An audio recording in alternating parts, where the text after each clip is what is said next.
And we are live. Word, Welcome I thought we to. were dead. Well, I'm not dead. Nothing like Can't starting a confirm. podcast off with a really bad pun joke thing. Nice, Ron. Welcome to our hockey after hour, post Bruins Canadians edition and pre Kings Ducks edition.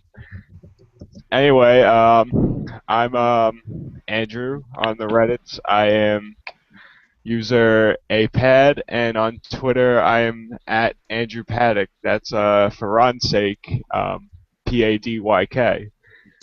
With us tonight is back from being absent, Brittany, who goes by Hi. on both Twitter and Reddit at Pens Pats and on Reddit Pit Pens Pats.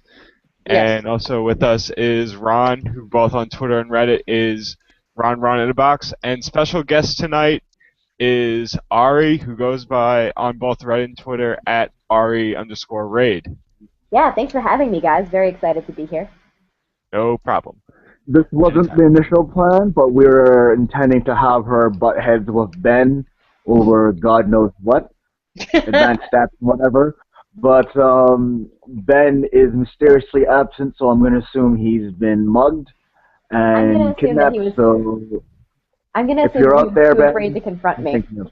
Oh, that makes sense. Yeah, Ben was I'm like, not sure. "Oh, He could be like planning his his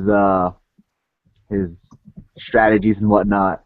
And I imagine like with 10 minutes to go left in the podcast, he'll just suddenly pop in and be like, "Ari, you suck," and then he'll just sign back out. no." Ben was like, "Oh shit, Ari's gonna be on the podcast. I can't actually define the difference between Corthy and Fenwick. Oh, shots fired, Ben. Better get on here and defend yourself." Boom! How about that? Ah. Anyway, let's dive right into it. So I guess the biggest thing is last Why? night's Who game am I? seven. PK Ben? And that brings us right to game PKE. 7. Sorry. Damn it, I'm Ron. so sorry. Nice. Ow. Anyway, so game 7 last night, Bruins Canadians. Montreal won by a score of, I have to look it up because I 3-1. forget. Thank you. 3-1. Yep. So, reactions, guys? I'm so happy for Danny Briere. He had an assist and a goal in that game. Primary assist that was quite nice, and a goal that was a lucky bounce, but like it was sort of a planned lucky bounce, which you got to have the vision to do. Um, it's good to see playoff performance is kind of statistically just noise, but with Danny Briere, I don't really care that it's statistically just noise. I want to believe in the myth of playoff Danny Briere.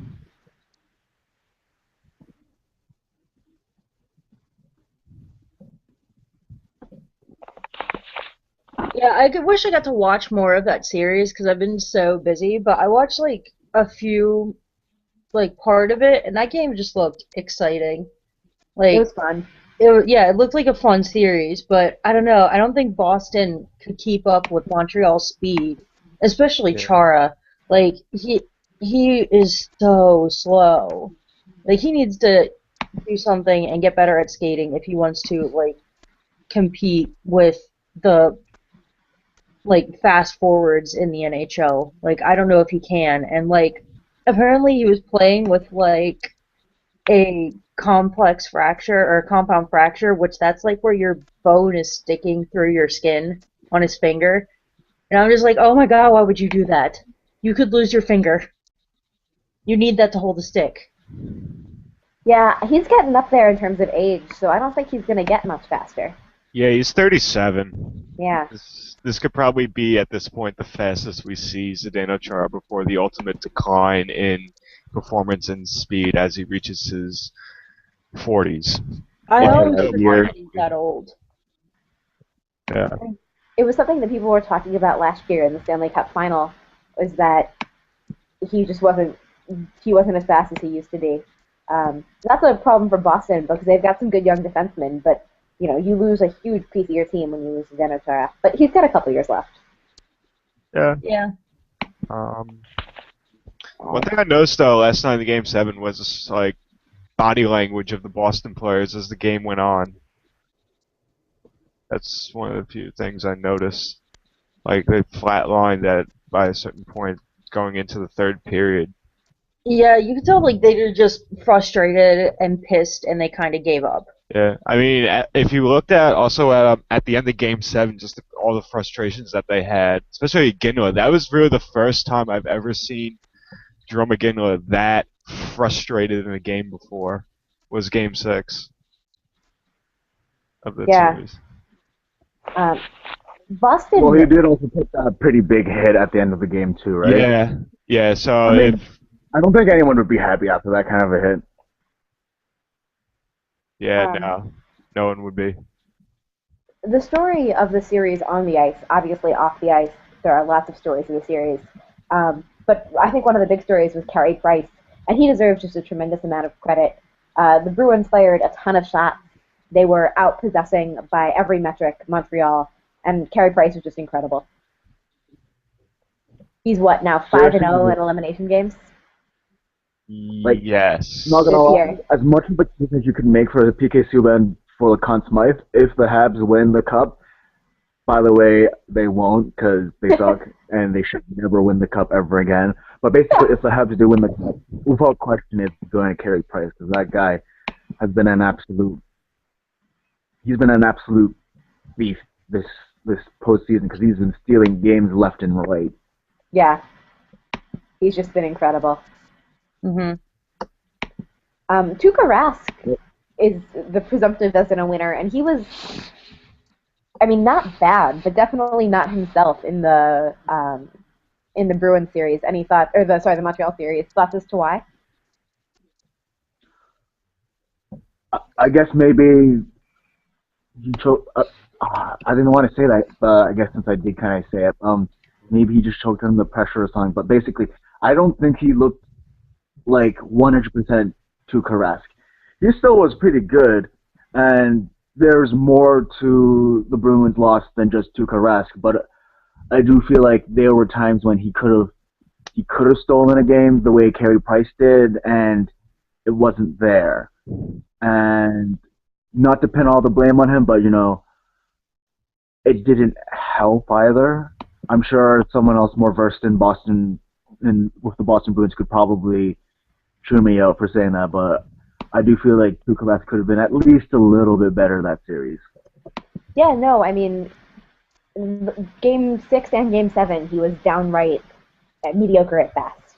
And it doesn't help that Seidenberg was out and Chara was injured in those 2 games, but you need better from a team based around Tuukka Rask. Yeah.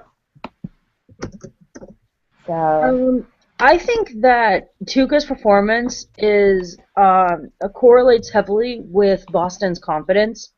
Like you could see it. I forget which game it was, but you could tell that Boston wasn't confident at all in their play, and just Tuukka was playing like shit. Like if the best way to get to the Bruins is to get under Tuukka's skin, because like if Tuukka is not confident, then the rest of Boston just falls apart. He's a very cerebral type of player, so that makes sense. Just in the way he plays and his style.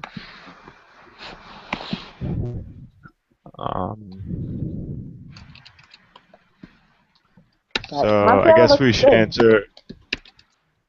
They do. Yeah, surprisingly good for a team with Douglas Murray on defense.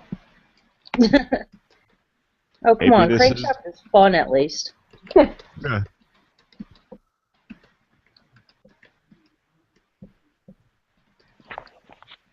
So I guess we should answer one question right now, and that is from our backup goalie, Josh Eddington at J_Eddington23. Why is PK Subban literally the classiest player in all of hockey? Well, I mean, he's classier than Milan Lucic. We know that. Bring back the 0005. Bring it back. They deserve it. Yeah, I Maybe mean, Lucic had Weise worse. I think, like, I see more and more things about PK Subban, and I like him more and more, and I'm like, please, no, you play for the Canadians, I'm supposed to hate you. But, like, I really, really like PK Subban. He just seems like a really, really cool dude. I've I been a think he's PK Subban actually. proponent uh, since he was a prospect. He's so much fun to watch on the ice. He's like a Ovechkin. You watch him and you're like, yeah, hockey. Like, he is actually a very solid player. Obviously, the dives are bad, but hopefully he'll learn to stop doing that. Um, Okay, this may be an ignorant question, but is diving like a Montreal thing? Like, is that something No. that they do? no, I think it's just No. down to the players. You Okay. look a few like I can't think of any other examples with the Leafs other than Kadri, sort of, not ish, not like, but I remember a while back, I remember hearing Darcy Tucker getting a lot of that flack too. So I think it depends on the player. Usually, the more pestier types, I think. Mm-hmm. Yeah. Montreal has a reputation for it, and it's not really fair. Yeah, I mean, Yeah, basically, it's nothing like the Rangers being coached by Elaine Vigneault. Because, like, you could tell, like, I could tell during that series that it's just like, oh my god, Elaine Vigneault just teaches like, coaches his team to dive, and it's the most frustrating thing on the face of the planet. I mean, you could actually see Vancouver dive less this year without Elaine Vigneault. Yeah, exactly. It was crazy. It was like, oh, like, so I didn't hate the players, I hated the coach. It was like, I never knew. Yeah, no, like Elaine Vigneault, I think he's like the worst coach in the league because, like, seriously, why would you teach your team to dive? This is a slight divergence to talk about the Vancouver Canucks, but I think that's sort of the name of this podcast. Um, I just found out today that John Tortorella was not attending morning skate before games. He wasn't attending Really? game day skate. And Wow. yeah, Huh. and apparently their GM tried to tell him, like, you have to attend game day skates. Like, what the fuck are you doing? And Tortorella ignored it. Wow. So that's not good.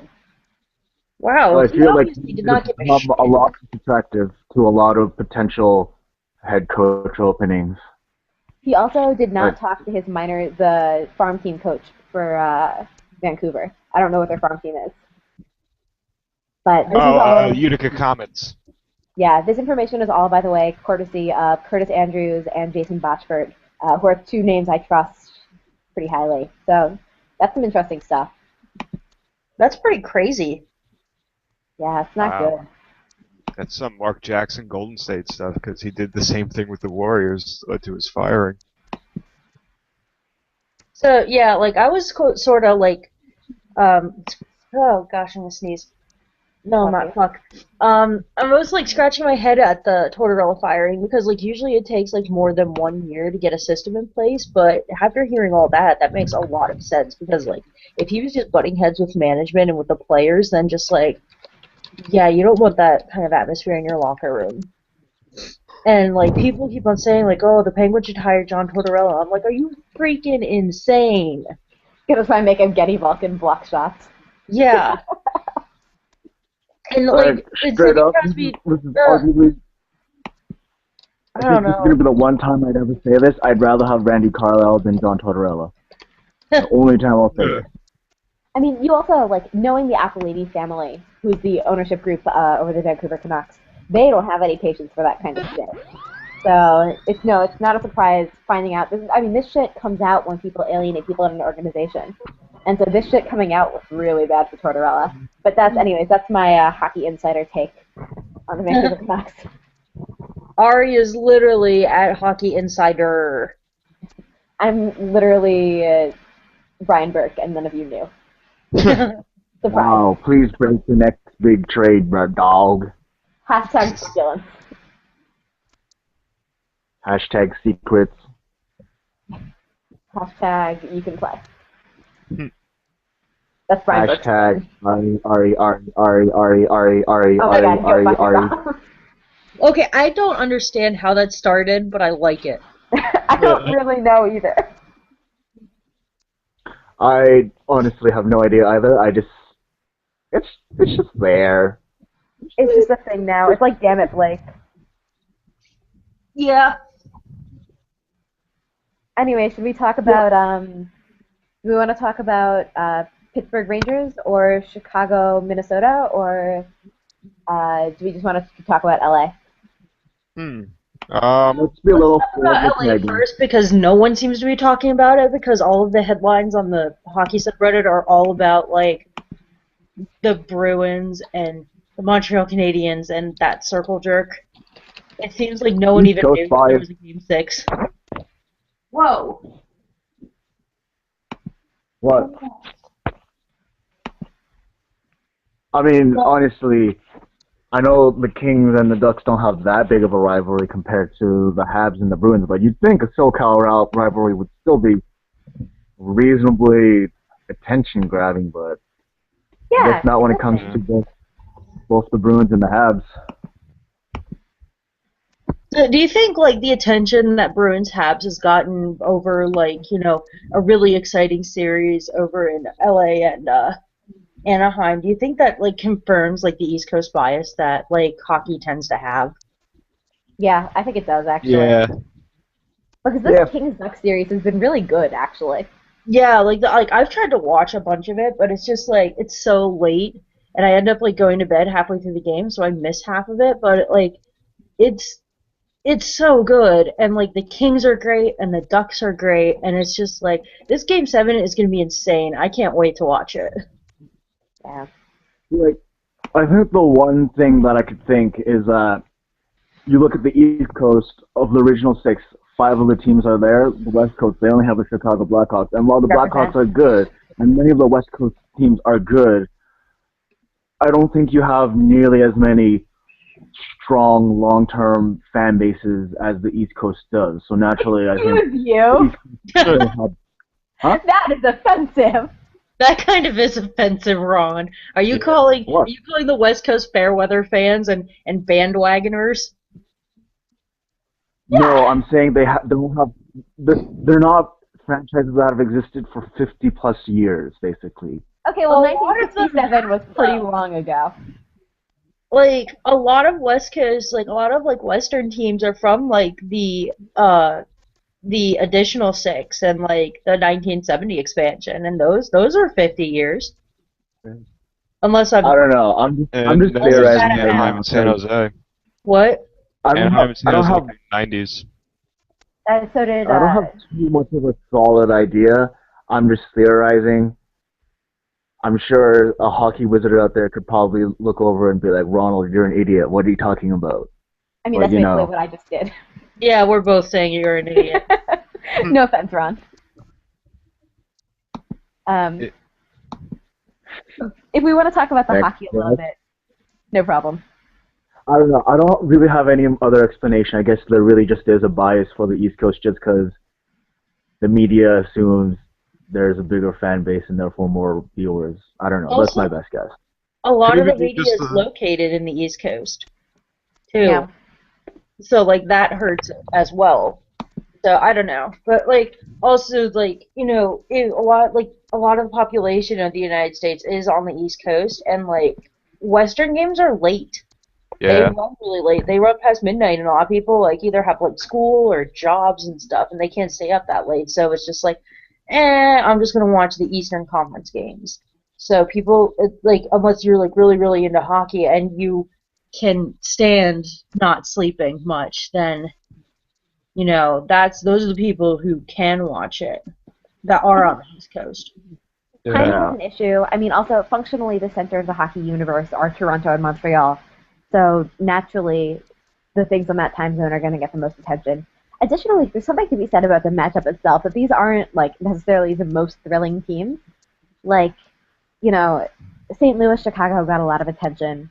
Um, the Dallas Stars got a fair amount of attention, surprising amount for being the Dallas Stars.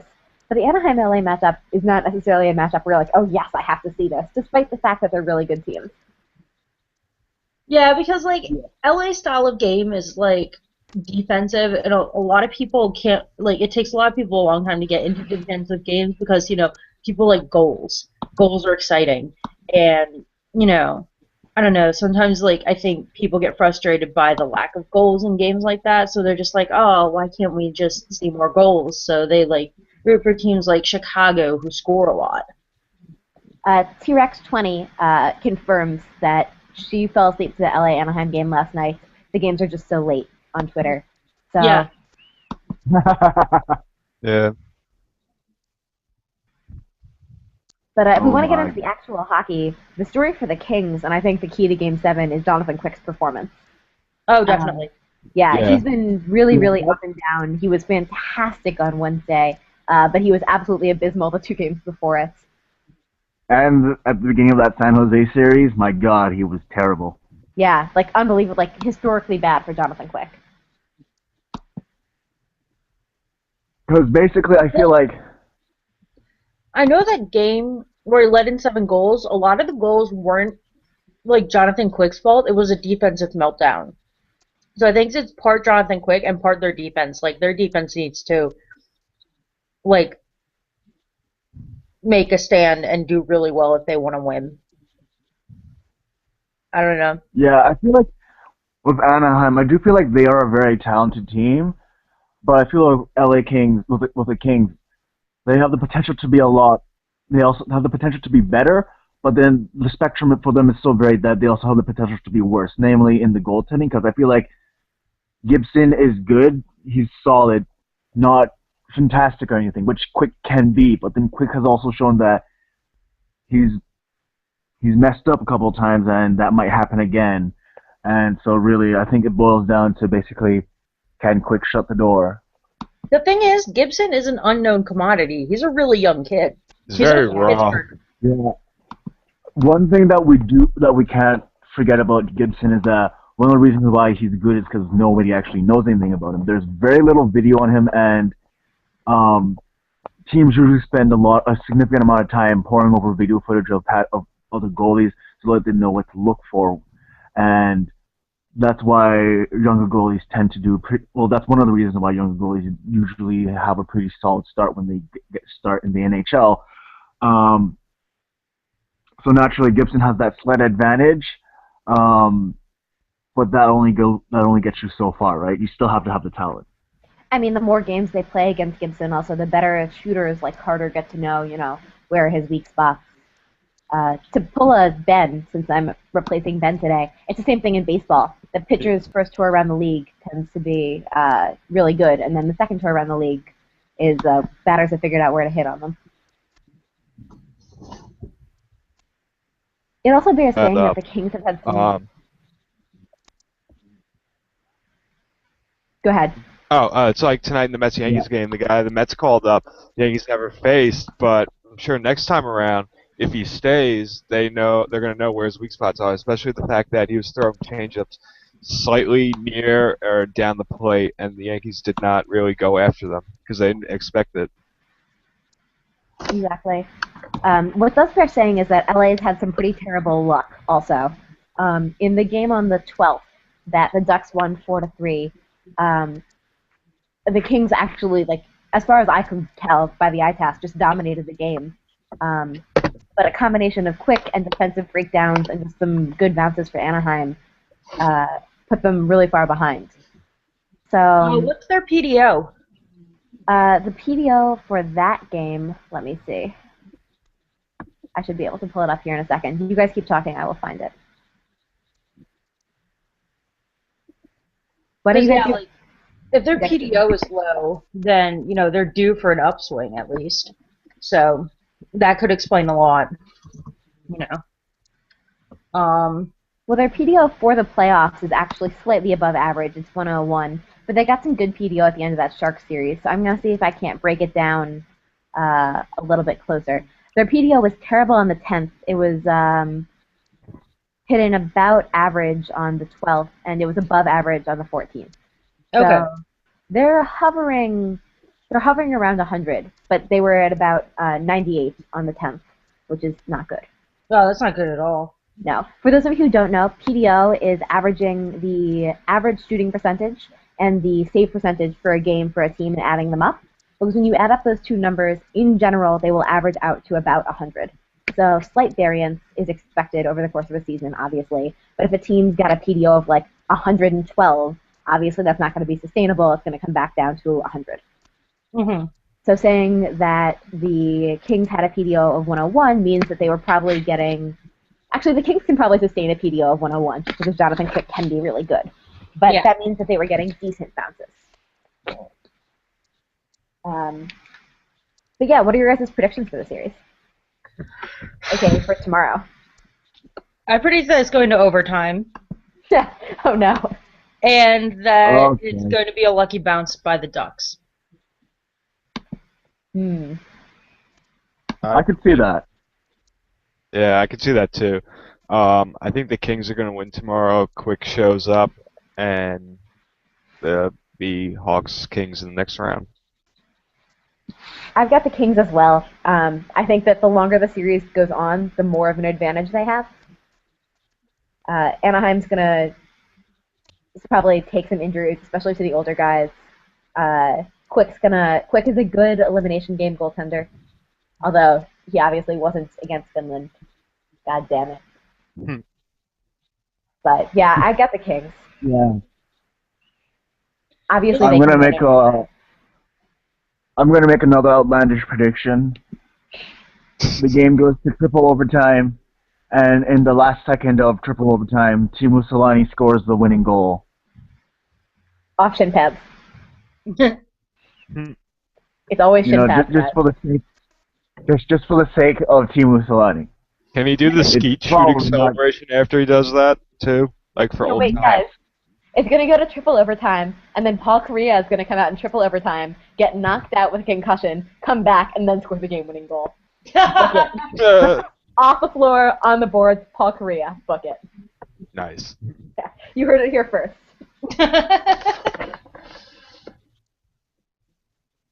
And Scott Niedermayer is going to make a Um, return too. And Bobby Ryan. And Jaguar. Does all of the returns. Yeah, I'm fine with that. Fucking Gretzky's going to come play for the Kings. McSorley and net. McSorley. Jari Kurri is going to come back from wherever fucking Dasha in Finland he's hiding in. Marcel Dion finally comes back to win a cup that he's never won. Aw, Korea's never won one either. True. But everyone remembers Dion because he's the highest goal scorer. Yeah. Or one of the highest goal scorers to never win a cup. Do we want to keep focused, or do we want to go on a Hall of Fame diversion? Because I feel really strongly about whether or not Paul Kariya should be in the Hall of Fame, and I'm always interested in hearing what other people think. Go for it. Dude, Well, what do you guys think? I only started watching hockey in the fall of 2009, so I didn't get to see Paul Kariya play, I don't think. No, he played 2 years after that, but he wasn't that great. Yeah. Yeah, last 2 years of his season kind of fucked up by all the head injuries. Yeah, I don't really remember, like, seeing him and thinking, like, oh, wow. Like, it's not like Selanne, who, like, you know, I saw, like, once and I just fell in love with because, like, you know, he's Teemu. It's hard not to.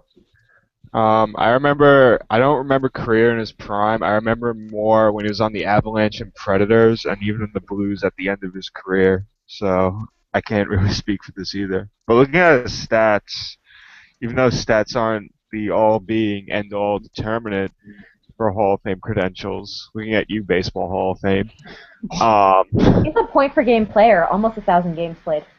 That's Yeah. crazy. Yeah. He was 1,000 points. when I was a kid and the Blackhawks were terrible. Cause, oh God, when I was a kid, they weren't even worth watching. It was, and you couldn't for much of the time that also I was a kid, because there were no TV rights. Because Dollar Bill Worth was the worst. Paul Kariya was my favorite player, and he and Teemu Selanne formed the most unbelievable combination.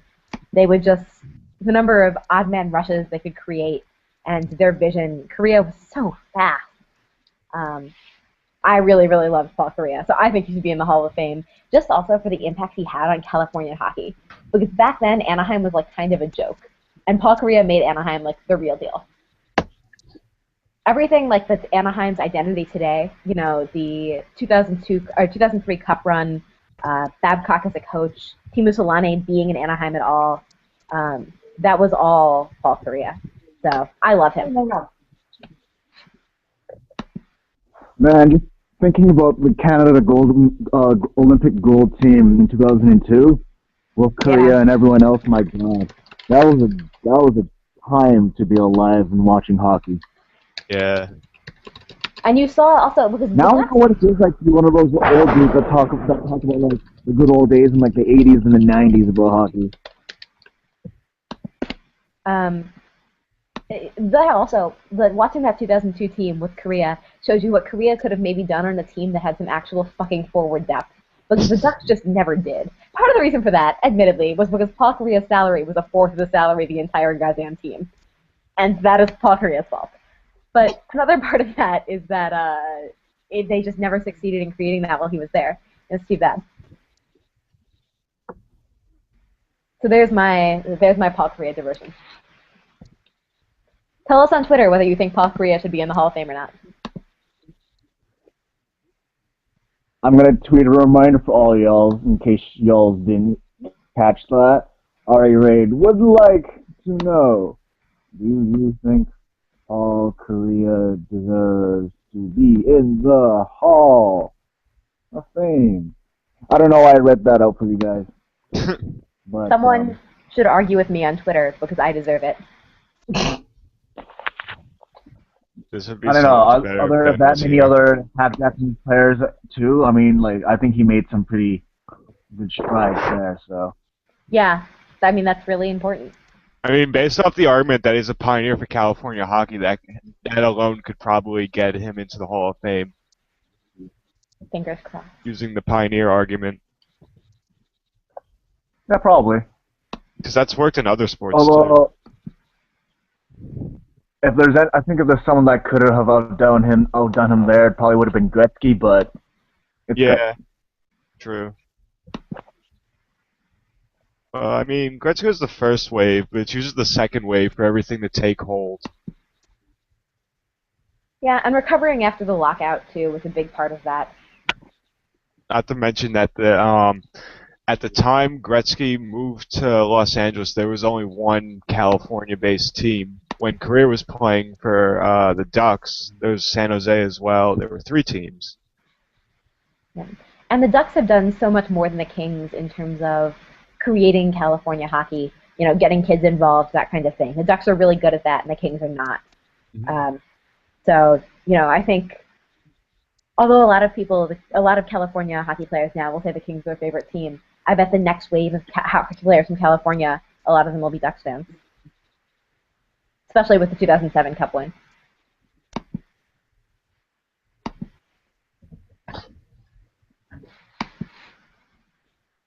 Man, I definitely did not anticipate talking about Paul Kariya when I woke up today. I wake up every morning intending to talk about Paul Kariya. Although, as good as Paul Kariya is, I don't think he's the best Korea out there. The best Korea, of course, is North Korea. Just putting it out there. Ron, is this a shameless plug for our Pyongyang? I'm already banned. I just want to see a lot there. Well.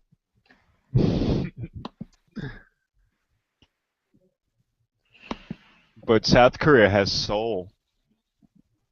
But they're not soldiers.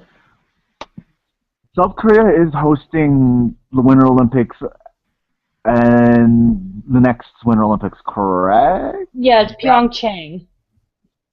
Yeah. Yeah, so they'll actually be interesting to watch in the next coming years because they will by default get a spot.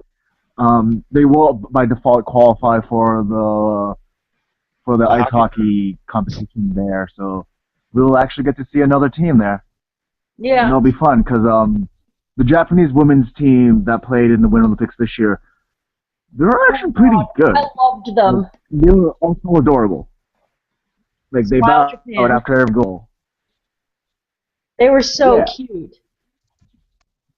I know. Like, I got diabetes from watching them. Speaking of actually, hold on. Let me bring it up. So this is actually today on our hockey. Um in Japan, the top 10 countries where with numbers of players, Japan has more hockey players than Slovakia and Latvia, Denmark, Kazakhstan, Belarus, Ukraine, Slovenia. Just a number of. They're actually in the top 10 at number 9. Wow. Damn. Yeah. So hockey So is it's growing potentially there. growing in Japan. Yeah. Makes sense to me. I Cold like there. that idea. Just personally, just the whole idea of hockey expanding worldwide, namely to Asia, where I don't think it's traditionally seen as a dominant sport. I think that's a very interesting prospect. Um, just the idea excites me.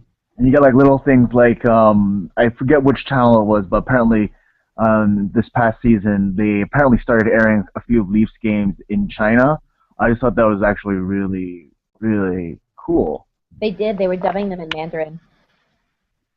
They also dub them in Punjabi now, which is awesome. Ooh. Ooh, Yeah. interesting. No, that's been going on with the CBC for a while. I think that's actually really cool. Yeah. Yeah. And actually, India and Pakistan have a decent market for hockey because field hockey is huge there. And the jump from field hockey to ice hockey is not huge.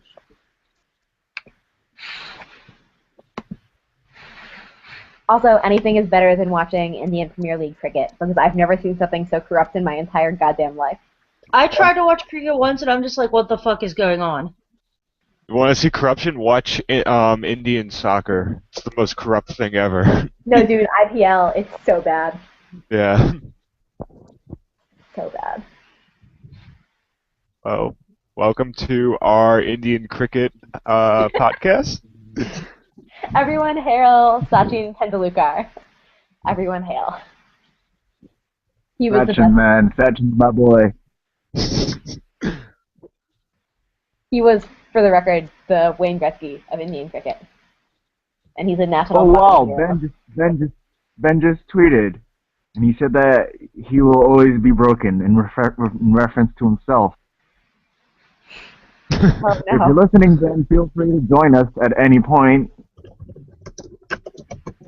I still want to see you throw down with Ari and like fight. TRX20 is stating that we had one mention of field hockey and that resulted in complete silence, and that makes us sad. If it makes you feel any better, my only knowledge of field hockey is that one scene in Mean Girls. I think it was field hockey anyway, where No, it's lacrosse. Yeah, no, it's lacrosse at the end. oh my god, I thought it was Screwed field up. hockey for a while too. I argued with my friend about it like 2 weeks ago. Granted, I was drunk, but we see what we want to see. Yeah. So I guess shifting gears, the Penguins Rangers series, which ended. ugh. I went on like a 15-minute rant on no, you get off here. You chewed my cord already. Go away. Aww. I'm like sitting on my bed and I only have my cords like on my bed so I can like, do this. And he came up and he was just like, oh, this is in my way. I'm going to move it with my mouth and chew on it. And now I need more electrical tape. So, yeah. I kind of missed the rabbit interruptions in like the last two podcasts. The last two podcasts just went way too smoothly, Yeah. and then now we actually have our regular bear interruptions. Yeah. If I were to do a power rankings on topics of this podcast, bear interruptions would be number 1. Because I can talk about bunnies all day. But yeah, about the Penguins, Josh Yohe apparently had an interview. I hadn't had a chance to listen to the full interview yet, but someone posted like the gist. Yeah. Gesundheit.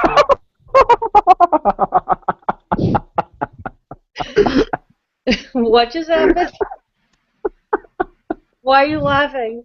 That's a ridiculous sneeze. Sorry, I have very animated sneezes. They get like really ridiculous. I'm pretty sure I'm allergic to bear, but whatever. He's Oh mine. I'm not getting no. rid of him. Um, so apparently, Josh Yohe, he's a beat writer for the Pittsburgh Penguins. He did an interview on the radio, and some of the things that he mentioned were very, very like very telling of like the environment of the Penguins and what is going to be changed. He said that Sid and Gino apparently stopped listening to Dan Bilesma, and a lot of their teammates did the same because, once your big leaders, like your captain and your assistant captain, stop listening to your coach, you're just like, well, if the two best players in the world aren't listening, why should we? And that caused a huge rift in the locker room, and just like you could tell, like watching the games that they just didn't have any heart, like they didn't care anymore. They just wanted to be over, and I think they want change. Like they want and they need something to change in order for them to do something. Yeah. Um, At one point so, in one of the Penguins Rangers games, Sid like whiffed on a shot or made a bad read or something like that. And as he was going back to the bench, he was laughing, and I was thinking to myself, "Well, that's not Sidney Crosby." So definitely, there are big changes coming to the Penguins. It should be interesting. You don't see a successful team usually undergo that many changes. Yeah. yeah. Also, apparently, an unnamed Penguins role player told Yoey back in October that this group of players won't win in the playoffs because they're too arrogant. I remember that. Ooh. Yeah. I don't remember hearing anything about that, but I kind of agree. Like a lot of these players, a lot of these kids are just like, "Oh, I'm really talented, so I'm just going to play off my laurels and, I deserve this The because I'm good." Mets from '06 to '08 when those two teams had the potential to do great things, but it was basically everything in the clubhouse and everything around the clubhouse basically took the team out of it and left them out of the playoffs or in a late September collapse, which was both hilarious to watch and oh my god, what the hell was happening?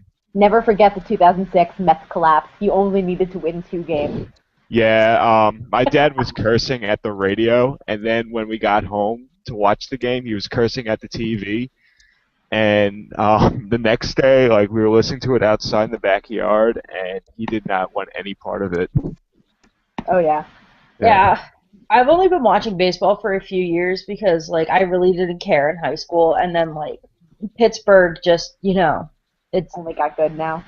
yeah, they got good now, but I started watching when I got cable and I was here for the summer, so I'd be home doing homework and throw the baseball game on in the background, and I just really got into it. And then I was so excited because they were doing so well. And then that game against the Atlanta Braves where Michael McHenry got that guy out, Oh, and the Jerry Meals game. yeah. Oh my God. I went to bed during the 14th inning because I had class at 9:45 the next morning, and like I got a text at 3 o'clock in the morning or something like that from Brian saying that is the worst thing that has ever happened to Pittsburgh baseball in the last 10 years. I just remember watching that game and watching on MLB Network, and the announcer just going, "How could you do this to us, Jerry Meals? What? Why would you do this to us?" And it was So so sad. frustrating.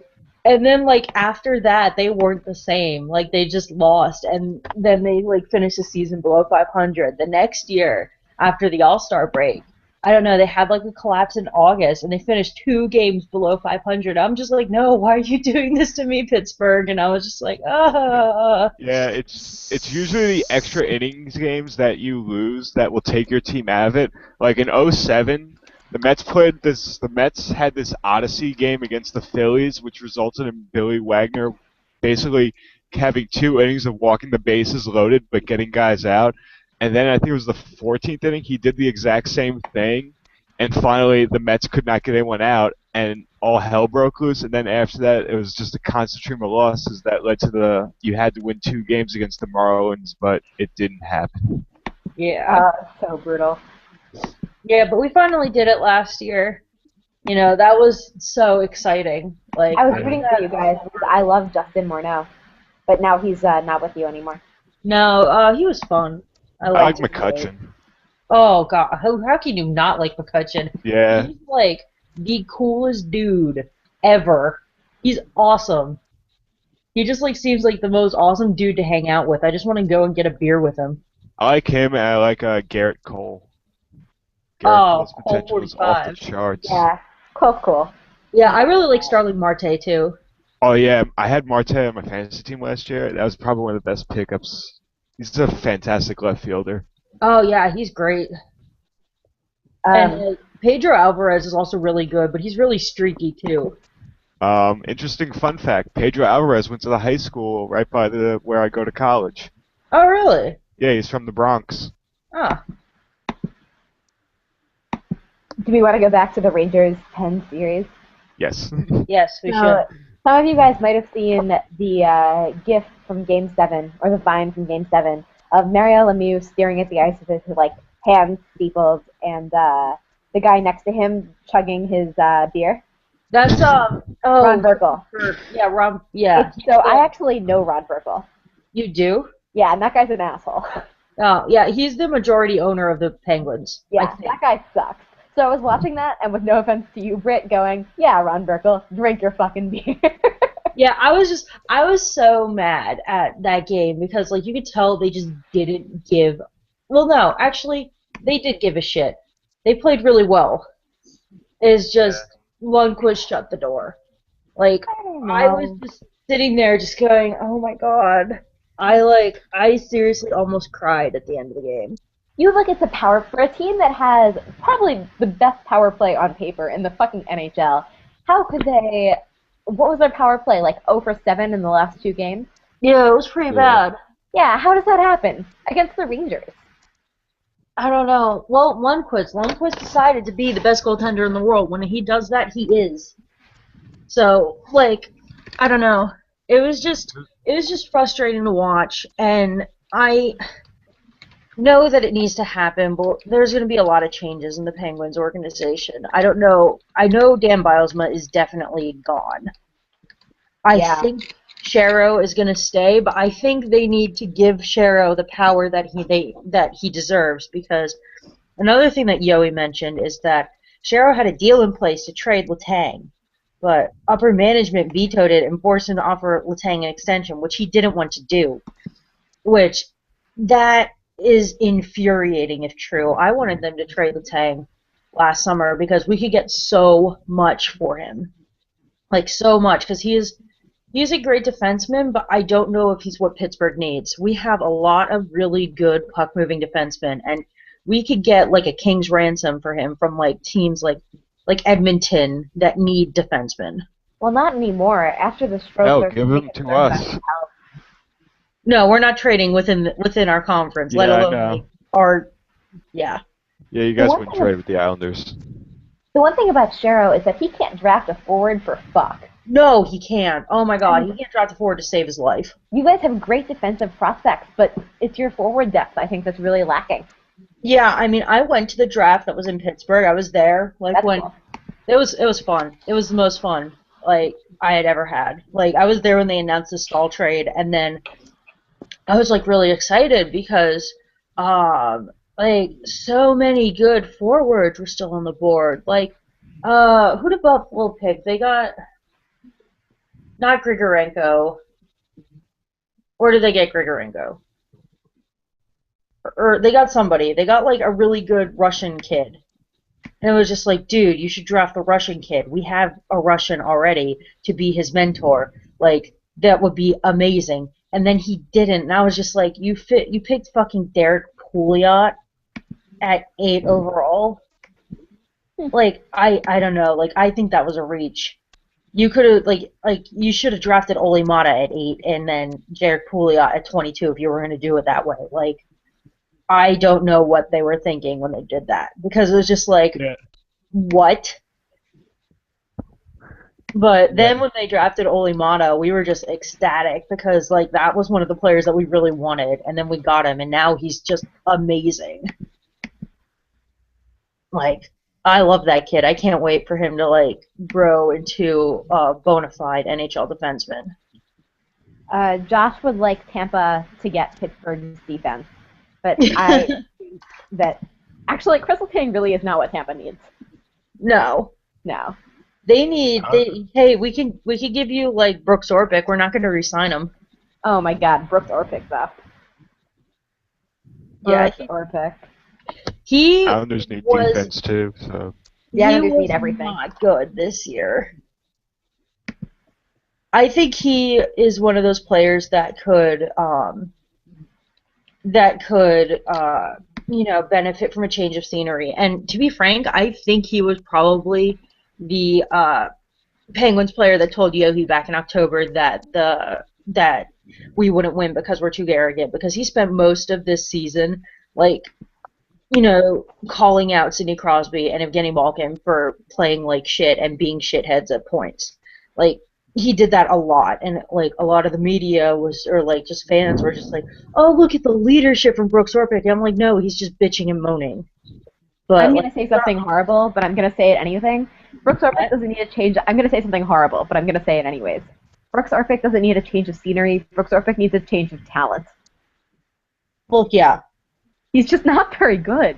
He was really good for us for a while. It's just his style of play, like, that burns you out really quickly. So he's just lost it. I don't know. I think he could, if maybe a change of scenery could do it. Like, I know that he would probably get some good money from a team that needs like a defensive veteran like presence or something like that. So like he leaving Pittsburgh wouldn't be the worst thing in the world for him. But like he's definitely gone. And I have like my one friend is just like he's like so in love with Brooks Orpik, and he's like, "Oh yeah, Brooks Orpik had a great game." I'm like, "No, he didn't. Sorry, honey. He's not coming back." He's like, "No, don't you say that." And I just like I feel bad saying it, but like Orpik was bad. And that Scuderi signing looks like the worst contract in the world after how he played like these playoffs. While we're on the topic of Pittsburgh, Rexy would like a lesson in Pittsburghese. Could you give her a couple of vocab words? Please, the audience. Well, yins is basically like our version of y'all. Like they call Pittsburghese like yinsers. That's like there's also like. How does that make any sense? What's the etymology behind yin? it's almost like the way people from Brooklyn say "use guys." Yeah, yins is etymology. Is from I think it's Irish or something like that. It's like you ones. I don't know where that comes from, but like some people say you ones, and then like you ones, yeah, like it just like slurred into that. Some more Pittsburghese is they say slippy instead of slippery, and I just find that more fun. So I say slippy now. We're a pop town, and Pop. there's downtown and south side. Like we don't say south, we say sow.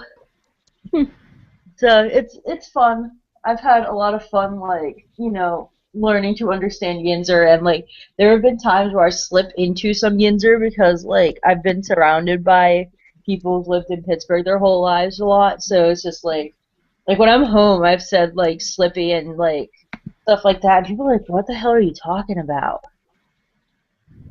And it's fun. I like it. Nice. I'm nodding my head and pretending to agree. Should we take some more questions? Sure.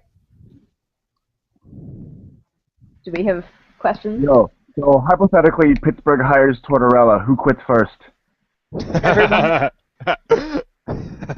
No, seriously, like Tortorella is not a fit for this team, like at all. Like no one wants John Tortorella. If they do, they're stupid. My But answer to that was Brittany quits first, and she quits from being a fan. Yeah, I just go all in with the Minnesota Wild then. Ah, yeah. Enjoy that. They're my Western team. They're my second favorite team, but I just give them shit a lot. Yeah. That or Oh, the St. wild. Louis Blues because they're Bears' favorite team. Ew, don't, come on. Come on, Brittany. I really like St. Louis. Be better to yourself than that. Okay, You fine. deserve better than St. Louis. Um, yeah.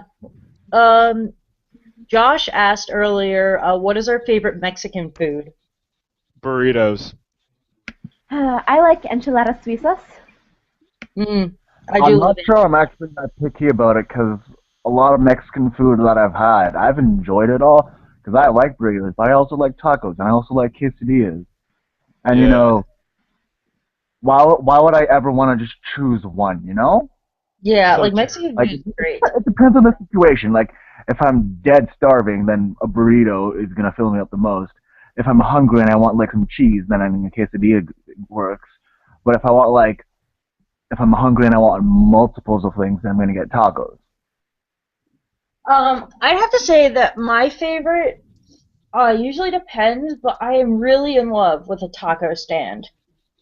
Like I've tweeted about it a bunch and I've talked about it a lot. But like like Oakland, where like the University of Pittsburgh is, has this great taco stand.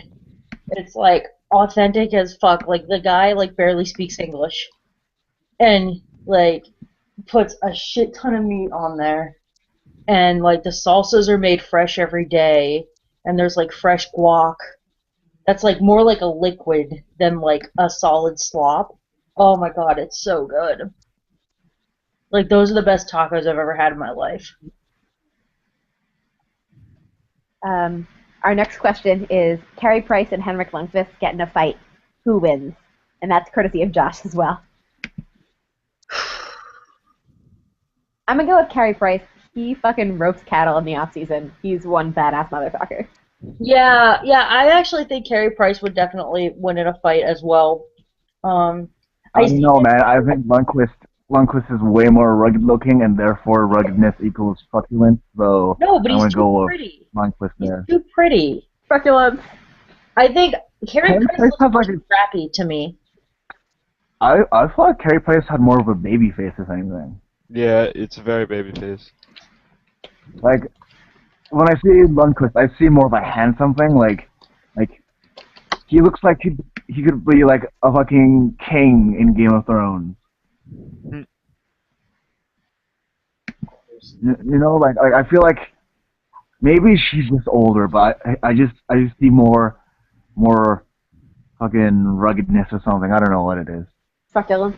Slash slash I'm just biased against Kelly Price. Fucking Leafs fans. Well, we all know Jonathan Bernier would take both of them in a fight. Oh, definitely. Yeah. Yeah. Bernier's a badass. Yeah. Further questions? Should we take one more? Or a couple more? We have one that is, what is your favorite advanced stat?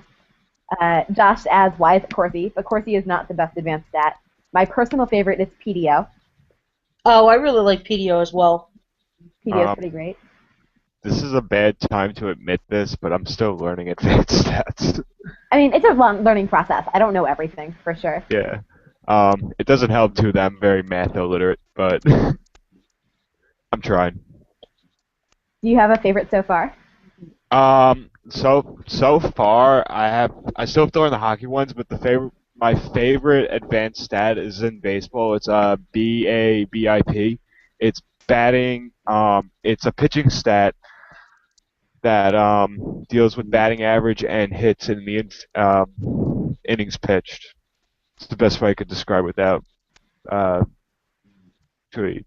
Yeah, it's the best way I could describe it at this point. Sounds good. Yeah. Ron, What? do you have a favorite stat? I'm supposed to pick a favorite stat now? Yeah, pick a Advanced What is stat. it? Pokemon?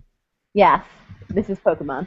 My favorite stat would be speed because having a faster Pokemon really lets you get the first move in. And maybe it's just because I grew up playing Pokemon real crappy, but my favorite Pokemon in the first generation was always Alakazam because Alakazam was fast and it could hit really hard.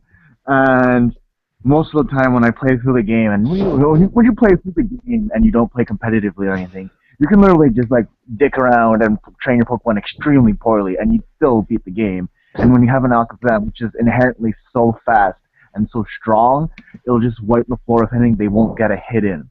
Now, if you actually were to play properly, then you would know that if Alakazam can't one-shot something, then it's pretty much dead because it can't.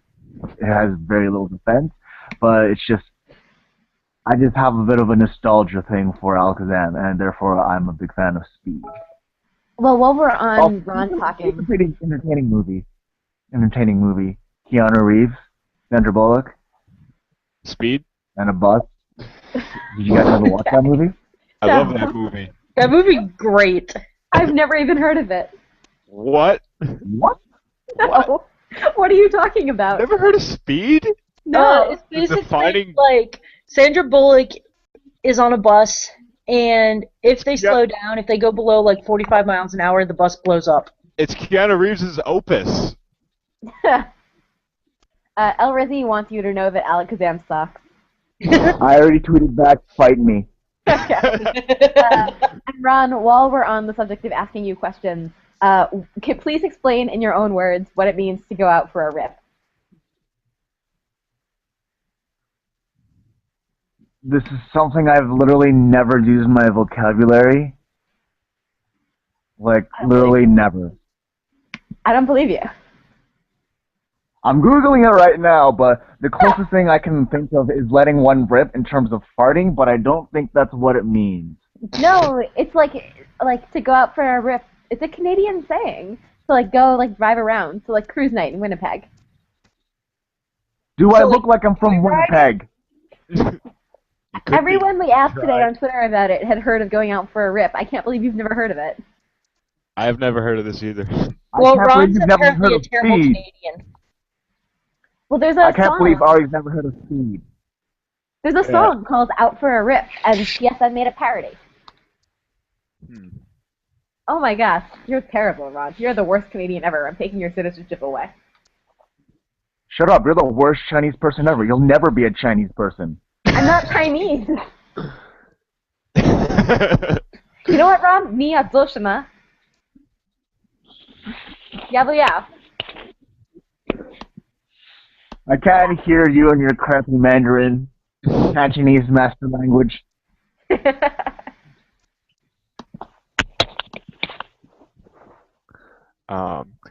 Okay, so the Rangers move on to the next round. I have to go actually on a mini rant right now about the Rangers, because this is coming from someone who's lived in New York and deals with Ranger fans constantly.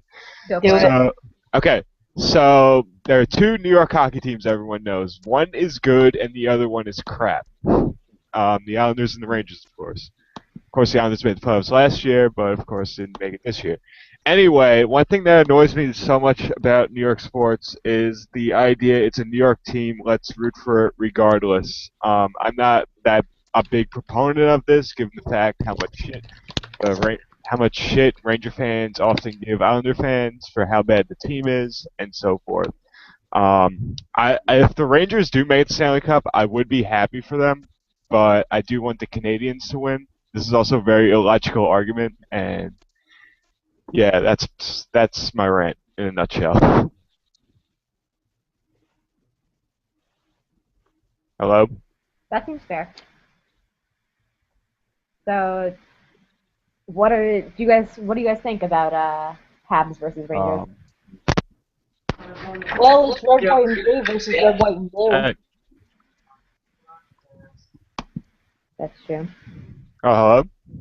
Yeah, I'm here. I don't know what's going on here.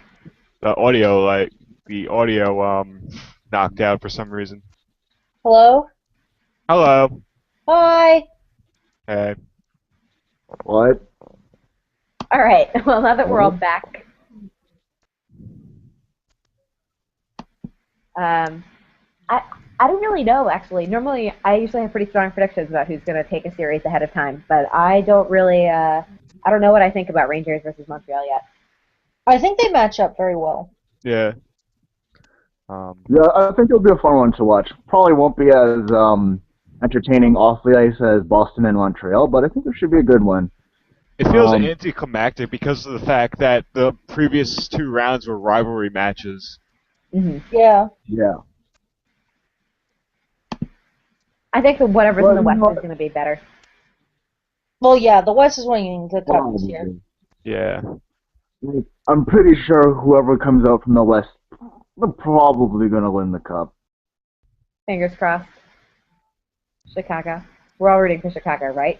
We're all rooting for Chicago. I No. wanted, I wanted the Yeah. Wild to win that series. Oh my god, me too, That's- so bad. It, I'm on the Timu Forever train. And then the Kings would be my next Like, choice. like, as much as I like the Kings, I find that I would be cool if any of the current Western teams making it through. Like, I'm cool with it. Maybe it's just because I'm not from the West and therefore I don't have any of these intensive rivalries, but I just, I'd be satisfied if any of them won the cup. Well, that's cool, Ron. That's very chill of you. Probably because of the underlying, if they win, then that means Montreal doesn't win, but you know. mhm.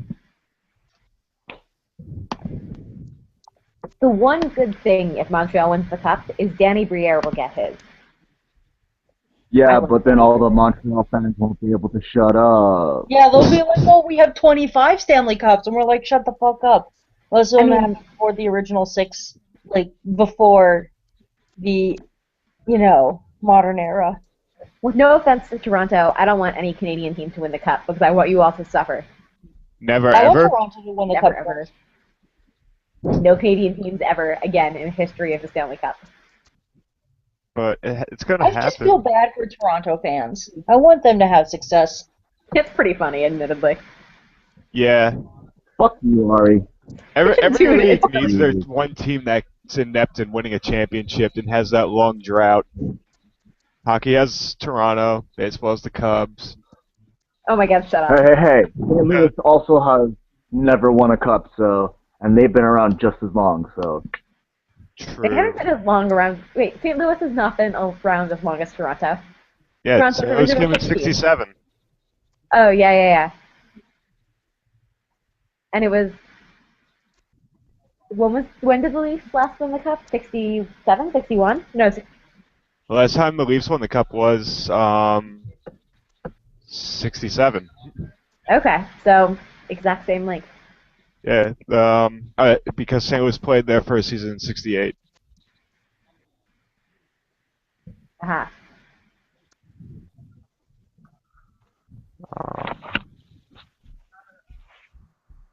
Yeah, I don't know. Toronto's doomed, though. Actually, the Marlies are doing pretty well, so suck it. We have at least one kind of winning team, so suck it. Hey, the Raptors were good. Yeah. The I Blue was rooting Jays for the Raptors. is interesting. Blue Jays, I just watch every now and then. It's just like, if it's on, there's no hockey on, then I'll put it on. It's like white noise in the background. Yeah, I think it's that's nice and kind of what comfortable. baseball is. It's good, like, background noise for, like, conversations or if, like, you're doing homework and stuff. I was And then actually every now and then something exciting happens, and then you watch it, and then afterwards you stop paying attention. Mm-hmm. I have a really good friend at school who's from Bangladesh, and he's not familiar with either baseball or with curling. And so I was trying to explain to him at the Winter Olympics that curling is really fun to watch because you can just sort of put it on, like, kick back, have a beer, like, not pay that much attention, and then pay attention when it's, like, exciting and curling's great. And so we watched some curling together, and then I was trying to explain baseball to him because we're going to go to a Cubs game this weekend, actually. And he was like, as far as your explanation makes sense, baseball is just summer curling. And so now I only refer to baseball as summer curling. Exclusively. Yeah, curling That- is that fun makes to watch because, like, sometimes we just, like, sit down, get really drunk, and we just shout, broom, broom, broom, broom, broom, broom, broom. I watched curling in class one day during the Olympics. That was pretty fun. Yeah, it sounds entertaining.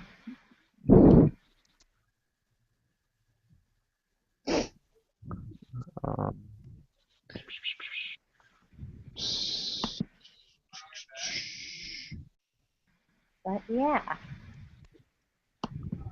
I think we answered most of the questions. Yeah, I Oh, think so we could too. probably go over the IIHF because that happened today. Two pretty interesting games today. Okay, I'll be real, just one interesting game because Canada beat Denmark and Cody Hutchins got a hat trick, and that's really all that you need to know about that game. Canada won. Hmm. That was it. But Can then there Tim was also Thomas another just game. Ari, I think you wanted to talk about this game. It was kind of no? cool. I don't want to Why talk don't about you? it. Can Tim Thomas just Oh, retire? okay. Well, then for the uninitiated, the Team USA faced off against Latvia today, and Latvia pulled off a 6-5 upset. I didn't get to watch the game because I made the foolish mistake in watching the still entertaining but not as entertaining as watching Latvia beat USA, that Canadian game. So I can't speak to what's going on with Team USA, but it seems like they might have a problem. Well, a It, lot of Put the it really good lightly. USA players are still in the playoffs. yeah. I mean, also a lot of them didn't go. I think Kessler's not there, is he? No, I thought Kelsey Don't was hurt. Yeah, I think he's hurt. It's like we're missing a lot of players, but mostly like, why the fuck are we letting Tim Thomas piss away the rest of his career? Well, first of all, I mean, this tournament doesn't honestly matter that much to me, but losing to Latvia is kind of embarrassing. Although they've been very good. Don't get mad at me, Latvia. I mean, Um, Latvia almost beat Canada in the Olympics. yeah, that was awesome. And Govelskis is a very good goaltender, except for we scored 5 goals on him, so like you'd think we should win. Tim Thomas needs to stop. Tim Thomas needs to go back to wherever he spent his fucking mucker year and stop fucking up the World Juniors. Or, sorry, World Championships. That's my honest opinion on it. I don't have much else to say. yeah. I don't know. This is always a mouthful to say. Double IHF, decent to watch, but it is a little bit weird at the same time. Just the roster's always a bit of a crapshoot. I will also say, before any Canadian makes fun of the United States for losing to Latvia, you guys lost to fucking France. And Latvia is much better at hockey than France is. But Stanley Cup champion Cristobal Hewitt. Little known Chicago bylaw is that if Antiniemi had stuck around, Cristobal Huet would not even have had to have his name on the cup. Antiniemi could have vetoed that. Antiniemi doesn't know that because he fucking bailed out of town as soon as he fucking could. Not that I have feelings about either of those two individuals. And so that's our IHF recap. Should we wrap it up? We're getting a little long here. Yeah, I got Yeah. work in the morning. I'm actually very hungry, so. All right. Let's wrap it up. All This right. is this has Word. been yes. um, Yo, this who has keeps getting been Google Plus notifications? Turn your um. notifications on. How do I do that? You can like mute them. I think. I bet it's like Janetta. I bet she's like, yo, man, I'm drunk. 'Cause that's what No, she does. she's somewhere. Being drunk? No, she like packed to go somewhere. Damn. Are you sure you're not talking about Dave? Because Dave was packing to go somewhere. No, Janetta was too. Everyone's just going Wow. somewhere. Except for me, Chicago. But it's the best city on earth, so why would I ever want to go anywhere ever? Hey, Pittsburgh would like a word. Yeah, you and your crime rate can call me back in like 15 years. Wait. Our crime rates are not that bad. Wait, doesn't Chicago have the worst crime rate? Yes? No? Maybe? Only parts of it. Only the south side. It's outside. Yeah, um, north side is nice. New York doesn't have. Actually, no, New York has crime. Well, it's a lot better than it was in like the 90s. Yeah, and a lot Yeah. of no, that's because a lot of the New York crime has moved to Allentown. I'm serious. Like a lot of people get arrested in like Allentown, PA, and they put New York as their permanent address. Yeah. We seem to do that also with a lot of like crime in Jersey too. It's like so frustrating. Yep. Like Allentown used to be nice apparently. Like when my mom was a kid, like she remembers the first murder in Allentown, PA. And then just like from then on it went downhill. Um, yeah, actually, also the crime has gone to Long Island too, and I'm not too pleased about that as well. Well, let's wrap it up. Oh, How do what's you my guys wrap it up? phone? Hmm? What do you want? What?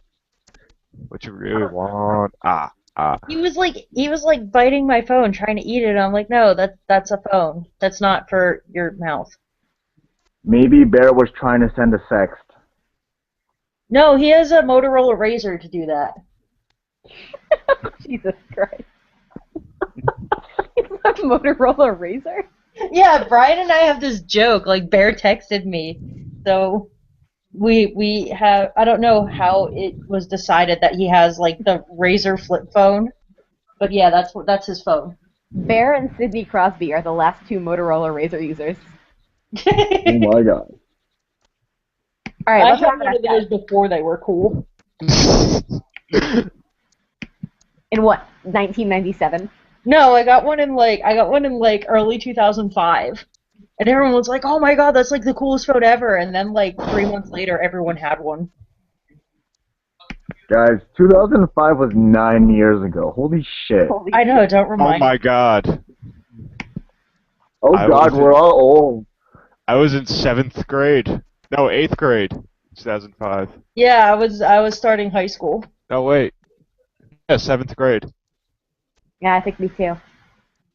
Let me Whoa. think. 2005? Yeah. 2005.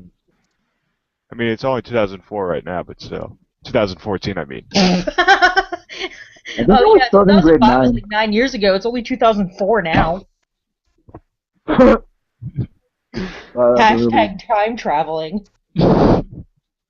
I'm the doctor. That was terrible. That was my really bad British accent. That was just a terrible Doctor Who impression. Timey wimey wibbly wobbly. Oh fuck, got the order wrong. Yeah, wibbly Wait, wobbly, what? timey wimey. Yep. Yeah. There you go. It's been a while since I watched that much Doctor Who. Me too. I binge watch it a lot. I need to like finish the newer Yeah. season. Like I binge watched up to I think season. What season are we on now? 7? I binge Yes. watched like I binge watched. I definitely binge watched the first Matt Smith all the way up to the first Matt Smith season. I think I also binge watched the second one as well, or maybe I first didn't. I don't Matt- remember. But basically, I started like I actually caught up in time for some of the Matt Smith seasons, and Yeah, then the thing now that bothered me about the Matt Smith stuff was he only had like 2 companions. The first Matt Smith season was the last good Doctor Who season. Was the After last that, what? the last good Doctor Who season. Yeah, like It went like it rapidly changed a downhill. really, lot, and I didn't I like it. actually really like Matt Smith as an actor, and I think he did a good job for what he was given. But I do feel like the writing got a lot worse after Russell T Davies left. Yeah, Well, the first season And that Moffat did with like the 11th Hour and the Doctor and Vincent Van Gogh and all that, that was really good. It's just after that oh, that it the got Vincent really Van Gogh confusing. episode, I like cried at the end. Oh yeah, that was an incredible so episode. that one was really well done, and I'm not like I think he's good and he's able to write some good episodes, but I just don't think he's as good when it comes to writing a whole season arc or story. You know what I mean? Like Yeah, the, the fifth season, the first season, he was the showrunner. He was pretty good.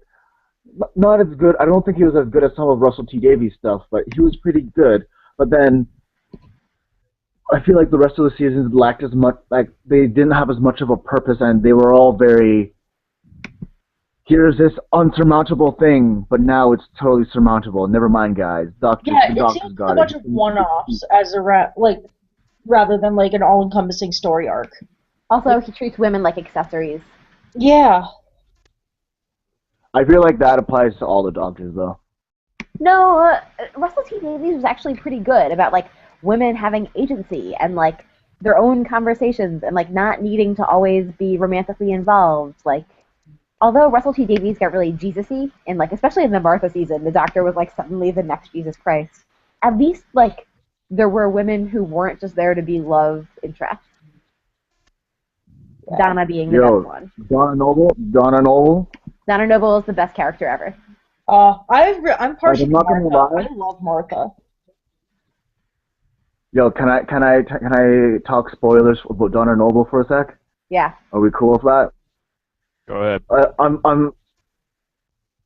Her story arc pisses me off just because she starts off as like a stupid little shit, but then over her time with the Doctor, she learns so much and becomes a good person, and then she just loses all of it at the end. I And that just know. pisses me off so much because like that's at the end of the day, she learned nothing, and like just in terms of like a character arc, that's just so frustrating to me. That the fact that she doesn't learn anything, and a second like wow, I just realized I'm about to complain about Russell T Davies a bunch now. I also didn't like how he ham-fisted a relationship between Martha and Mickey at the end. Oh man, let's take the two black characters that we have and make them date each other, even though Martha already had like a proper working relationship with someone the last time we saw her. Because I thought that was kind of cute and stuff with that random doctor. It seemed like she was able to like assimilate back into normal life despite having all her experiences with the doctor. But no, she has to be like a cheesy spy person with Mickey, and it just seemed wholeheartedly unnecessary and kind of like a cheap attempt at fan service. I wasn't a fan of that. I didn't I like mean, that I get either. where you're coming from, but I kind of like it because like they relate very well because they've been through a lot of the same things. Like they understand each other a lot better than like an outsider would because like he's you know been with the doctor, he knows the doctor, and like once you've had that experience, like you can't really go back. It's hard to go back.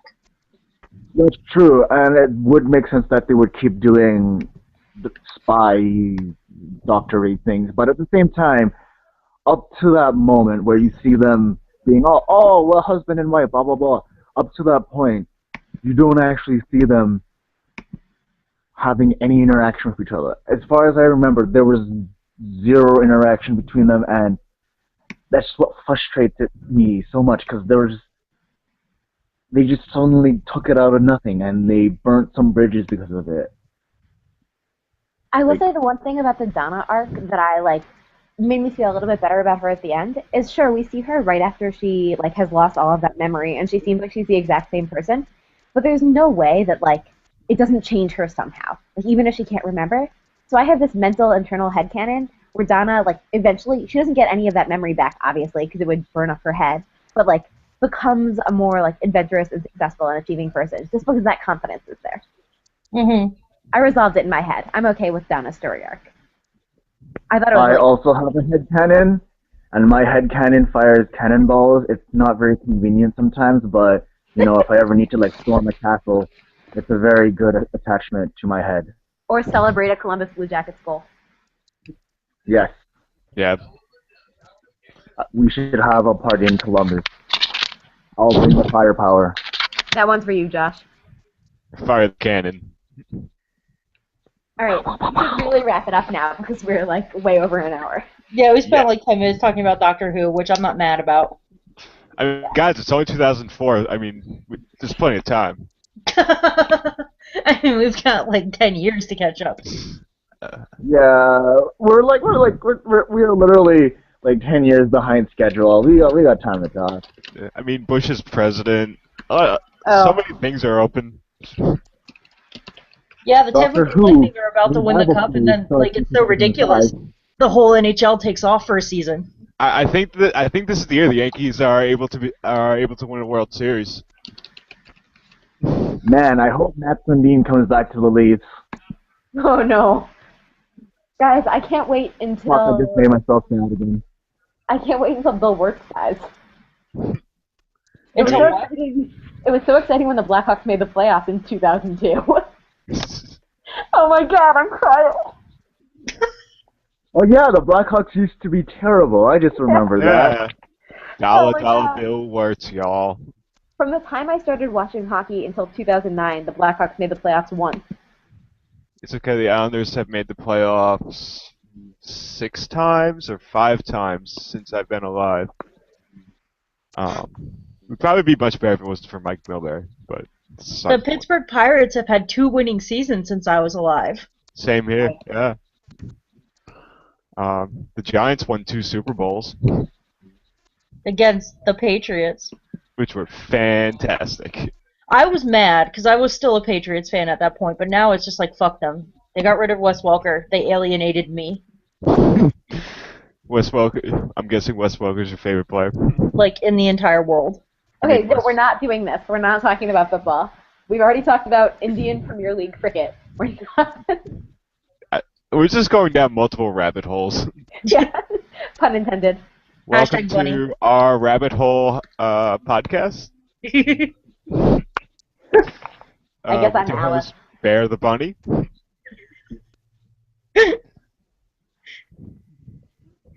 Co-hosted by a box that Bunny lives in named Ron. What? Bun in a box. Ha ha ha ha ha ha. Very funny. But in all seriousness, let's wrap it up because I'm hungry and am actually slowly falling asleep while Yeah. talking. Yeah, shout out to the podcasts that are coming up. We got the toddlers at 2. Wait, no. No. Friday. Tomorrow's the Mighty Days. The Mighty Daves. D4 Mighty Days. Yep. There's something else too, I think. Is there? Maybe. We should check the Our HockeyCast subreddit to That's see what I'm the doing. schedule. Which, by the way, you can visit at www.reddit.com/r/ourhockeycast. You know, in case you're interested in that sort of thing. And you absolutely should be. Friday is just the Mighty Dave show, I believe. Oh, okay. Well, if you're looking for more podcasts to listen to tomorrow, you can always check out the archives of past podcasts archived on our HockeyCast. You can listen to the old podcasts, pick out shit that I make up and say, and then make fun of me for saying that shit. That's my favorite Or thing make to fun do. of Ron for his camera turning on. Oh my god, I hate you. Why did you remind me? I'm gonna murder you. Oh my god, it's like the best part about watching old ones. And the ones I wasn't in, I was just like, oh look, it's Ron's face. Or at least like the top of his head. And the ceiling. Great. And on that note, I guess we should sign off. Thank you guys again so much for having me. I'm Ari again, Ari Raid on Twitter. Yeah, And big shout out you to can- Arya Race for joining us today. Too bad she couldn't have a throwdown with Ben, but maybe that can happen in the future. I don't know. We'll make it happen at some point. You can It's find gonna Ari happen. regularly. Oh, it's gonna happen. Trust me. Oh, it's gonna be. You can catch Ari on the Pucking Awesome podcast, which is on Mondays at 9:30 p.m. EST, which is a couple hours before our Monday edition of the Hockey After Hour. I am Ron in a Box, also known as Ron, but you can catch me at Ron in a Box on literally everywhere on the internet, ranging from Twitter and Reddit and Tumblr and Facebook and everything. If you wanted to creep the hell out of me, but you know, you could do other things with your time. You guys want to also like send off yourself? Yeah, I am Brittany, also known as Pit Pens Pats, also like everywhere on the internet. If that username is taken for something, it's definitely me. I usually play that game as like, oh, I guess I signed up for this, which password did I use kind of game. That's always fun. But yeah, so I'm Pit Pens Pats on Twitter and Reddit. You can also call me P3. And I am Andrew. I go by APAD on Reddit, and literally everything else is Andrew Paddock or at Andrew Paddock on the internet and Twitter. Ron, do you want me to spell it? Yeah, no, I got it. If you spell Paddock by spelling it as PADYKMHPQWX. Yes. All of that. Nailed it. Yeah. Top notch. When I said elephant, when I said elephant, you don't actually literally write out the word elephant. You actually just type in an emoji. That's how you spell his name. Yes, pretty much. Anyway, this has been our Hockey After Hour. You can visit us, of course, it's already been said. You can visit us on Twitter at ourhockeycast and on the internet at ourhockeycast.com. Until next time, and enjoy Game 7 of Kings Ducks tomorrow, and see everyone Monday night. Stay classy, internet.